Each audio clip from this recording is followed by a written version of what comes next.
Hi, hello. One of the reasons I love treating anxiety, I love treating anything, but this is one of my super favorite topics. And that's because I've experienced so much anxiety myself. When I wrote my book on anxiety, When Panic Attacks, that's on, my approach to anxiety.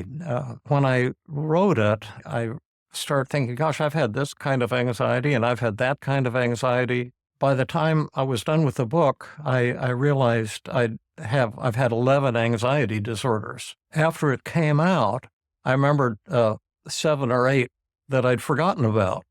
So I've had at least, 17, 18, 19 different forms of anxiety. And I used to love those New Yorker cartoons about how screwed up psychiatrists are. Well, I am a psychiatrist, and in my case, it's very true. And the reason I love when someone comes to me with anxiety, no matter what they have, OCD or phobias or social anxiety or panic attacks, I can say, oh, I've had that too. And I know how much that sucks and what a joy it's going to be showing you the way out of the woods to defeat that anxiety and get free from the prison that you're in. And so today I'm going to tell you about one of my many forms of anxiety that I'd had since I was a little boy, and that's blood phobia.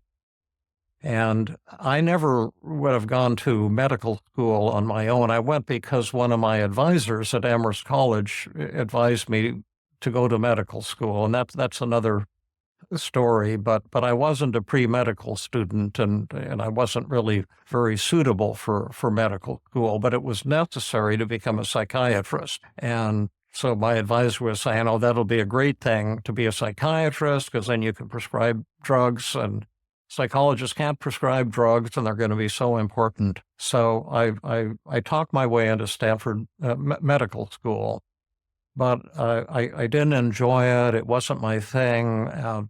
And I remember my sophomore year, I was sitting in a laboratory with other students, and the instructor announced, today you're going to learn how to take blood out of each other's arms.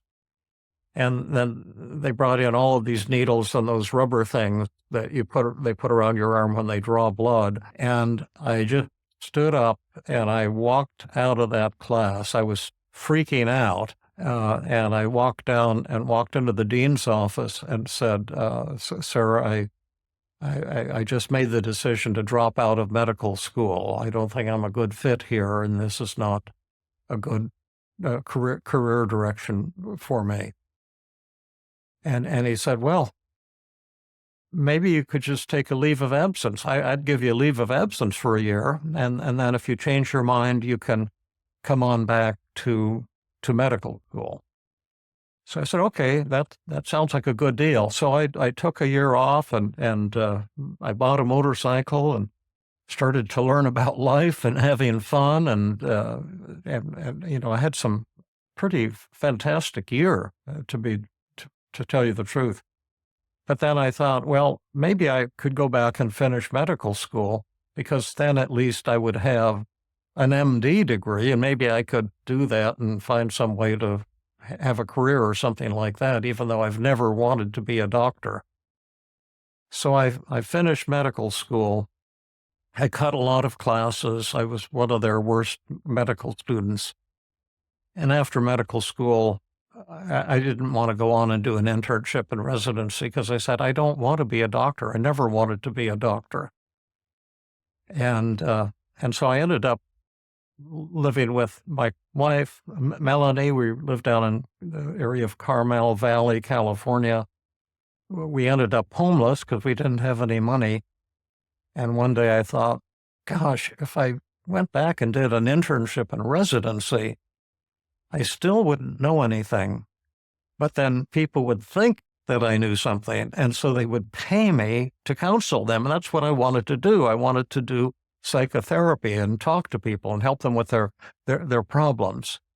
And so I called up Stanford, and I hadn't gone into the match. This is probably a long-winded story, but it's a good one.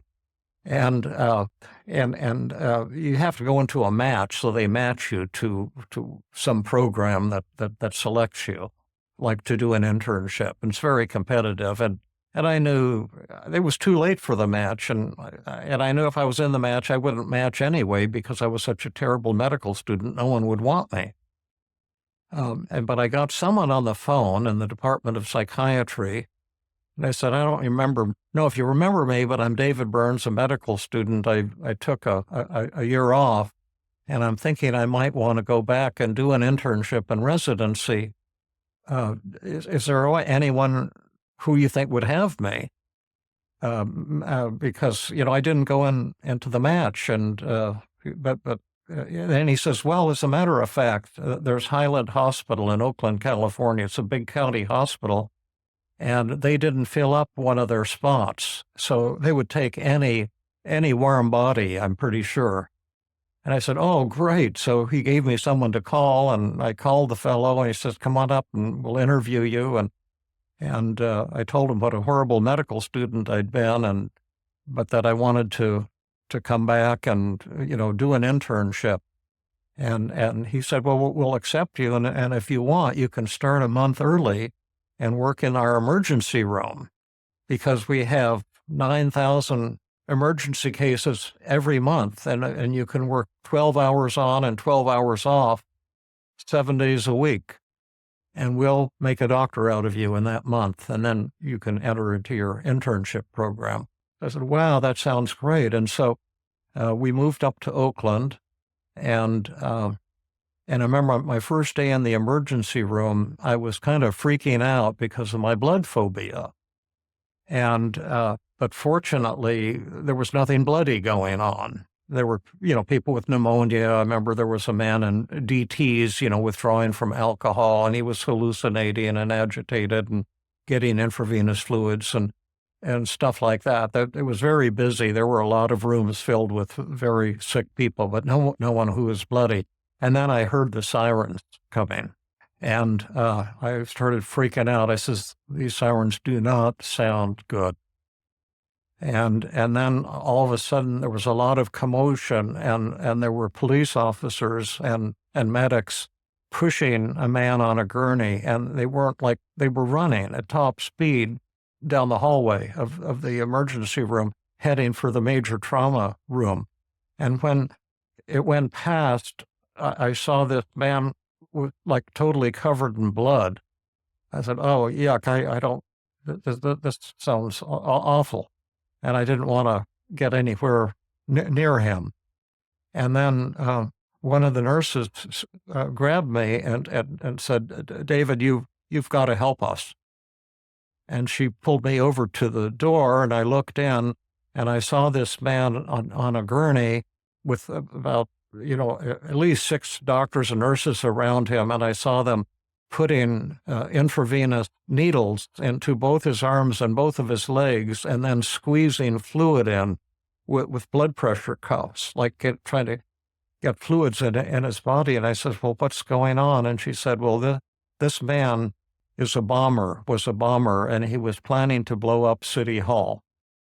And his bomb blew up in his basement. And he's still alive, and we're going to try to save his life. And they're squeezing the fluids into him to try to prevent him from going into shock. But you've got to help. And I said, well, I wasn't the best medical student, and, what exactly did you want me to do? And she handed me a toothbrush and said, get busy with this. And I said, you want me to brush his teeth or something? Does he have bad breath? Or, what am I supposed to do with this toothbrush? She says, no, stupid, but I'll show you what you're going to do with it. And she pulled me up right next to the gurney, and she said, do you see those little black specks in his bloody tissue? She says, that's gunpowder. And if somebody doesn't get that out, he'll die of poisoning. And so you've got to take this toothbrush and brush all that gunpowder out of his flesh. And I don't recall that we were even using gloves at the time. Maybe we were, but I remember standing there with my anxiety about 100 on a 0 to 100 scale, confronting the thing I had been afraid of all of my life. And, uh, and I was thinking, I can't avoid this any longer. I can't tell these people, oh, tomorrow will be a better day. And so I had to start putting my hands into his bloody tissue and start working with this toothbrush. And fortunately, he was in a coma. He was unconscious, so he couldn't feel it. It would have been unbearable if he'd been conscious. But my anxiety was at 100 for about 15 minutes in a row, and all the doctors were doing all this stuff. And then after 15 minutes or so, and I was working and getting all the gunpowder out of his flesh, I had the thought, boy, this Highland Hospital is just a county hospital, but these people seem to me like geniuses. I think they're going to keep this guy alive and save his life. And I said, Stanford was good. We had a lot of famous doctors at Stanford, and these doctors aren't famous. But I think these are better than the doctors at Stanford because they see so much of everything. And that turned out to be the case. I just fell in love with the doctors and nurses at Highland Hospital who were so, they were just ordinary people, but they saw everything and they handled everything. But then I had the thought, uh, I'm a small part of this team, and I'm going to learn how to be a doctor. And all of a sudden I had no fear of blood, and I just became euphoric.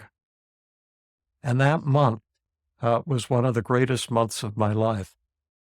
And what that experience taught me was so many things. But one of them was that when you confront your worst fear, you discover that the monster has no teeth. And that recovery from any form of anxiety is, people bust me because I talk about using the word cure. And you're not supposed to do that. That's unethical in psychiatry for some reason. And people don't go for cure, they go for, improvement. But I kind of like that word because I think you can have 100% cure and a 200% cure. And they're both possible if you're struggling with any form of anxiety. And 100% cure means you don't improve, but you totally blow the fear, the phobia, whatever it is, out of the water. And that's what happened to me. I had no fear of blood. And if I hadn't already been on a psychiatry track, I would have selected to be a trauma surgeon because it was so unbelievable what they were doing in that emergency room. They had thousands of trauma cases every month. In fact, once they brought in a man that they found a homeless man in the city park, and someone had taken a hammer and was bashed his head in. I remember when I touched his head, cerebrospinal fluid came squirting like a squirt gun out of his head. And things came into that emergency room. You can't imagine how complicated and horrible, and yet they did fantastic care. And it was just a wonderful experience. And what I call a 200% cure is where you not only get over your fear, but you love doing the very thing that you were afraid of.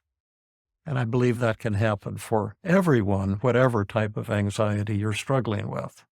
So there's my story for today. Thank you so much for tuning in. I hope you enjoyed it. There's a lot more where that came from.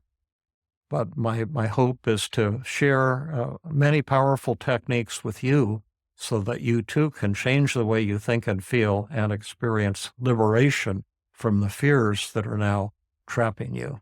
So thanks so much, and see you soon.